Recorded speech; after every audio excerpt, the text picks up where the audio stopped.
Hello guys, कैसे हैं आप सब। मेरा नाम है अनीश। चलिए आज हम देखेंगे हम लोग जीएसटी में टीडीएस कैसे फाइल करते हैं। सपोज मानिए आप कोई सेल कर रहे हो, ठीक है। जहां सामने वाला जिसको आप सेल कर रहे हो वो टीडीएस काटेगा।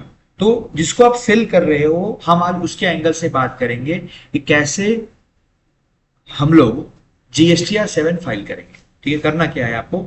सबसे पहला बात तो आपको जीएसटी में लॉगिन करना है with the ID and password of the TDS वाला। जो आपको टीडीएस में आपने रजिस्ट्रेशन लिया दोबारा जीएसटी में, वो आईडी पासवर्ड से आपको जीएसटी पोर्टल पर लॉगिन करना है। मतलब आपके पास दो पासवर्ड आईडी पासवर्ड होगा, एक एज ए रजिस्टर्ड डीलर और in the capacity of tax detector. तो टैक्स डिटेक्टर वाला जो आईडी पासवर्ड होगा आपको उससे लॉगिन करना है पोर्टल पर। आपको जाना है services, return, return dashboard.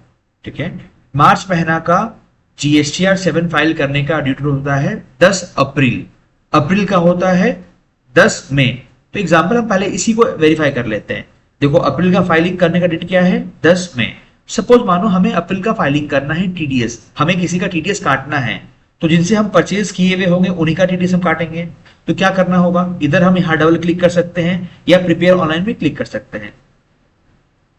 Okay, नीचे आते हैं। इसमें क्या होता है, बेसिकली क्या देखते हैं हम लोग, देखिए इसमें हम ये देखते हैं कि जो भी टीडीएस हमें काटना होता है किसी का, तो हम उसको टेबल नंबर 3 में लिखते हैं। जो खोले ऐड ऐड, अब इसमें क्या भरते हैं हम लोग, पहला भरते हैं जीएसटी ऑफ द डिडक्टी। किसका टीडीएस हम लोग काट रहे हैं, उसका जीएसटी नंबर, उसका नाम क्या है, किस amount, the amount paid to deductee on which TDS is deducted वो रखेंगे।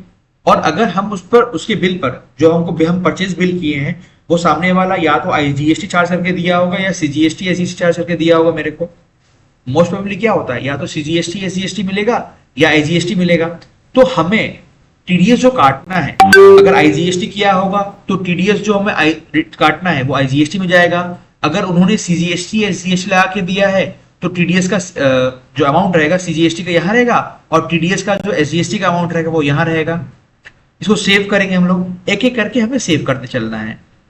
बैक किए, चलो मैं आपको भरा हुआ रिटर्न दिखाता हूं कैसे हम लोग, रिटर्न हमने भर चुका है। रिटर्न, रिटर्न डैशबोर्ड, हमने अभी मार्च महीना का डेटा भरा। तो फाइनेंशियल ईयर चेंज करेंगे, मार्च में आए, सर्च किए।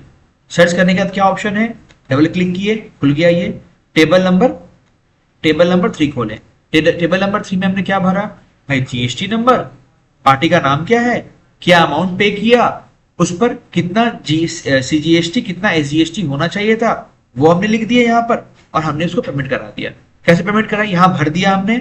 फिर हमने क्या किया, ये amount automatically payment of taxes में रिफ्लेक्ट करने लगता है कि इतना आप लायबिलिटी आपको देना है। देने के बाद पहले हमें चालान जनरेट करना पड़ता है। प्रोसीड फाइलिंग करेंगे तो क्या होगा, पैसा तो है नहीं अकाउंट में, तो पहले चालान जनरेट करना है, चालान का पेमेंट करना है, पेमेंट करने के बाद आपको रिटर्न फाइल करना है। This is how we file GSTR 7 for the clients. Thank you.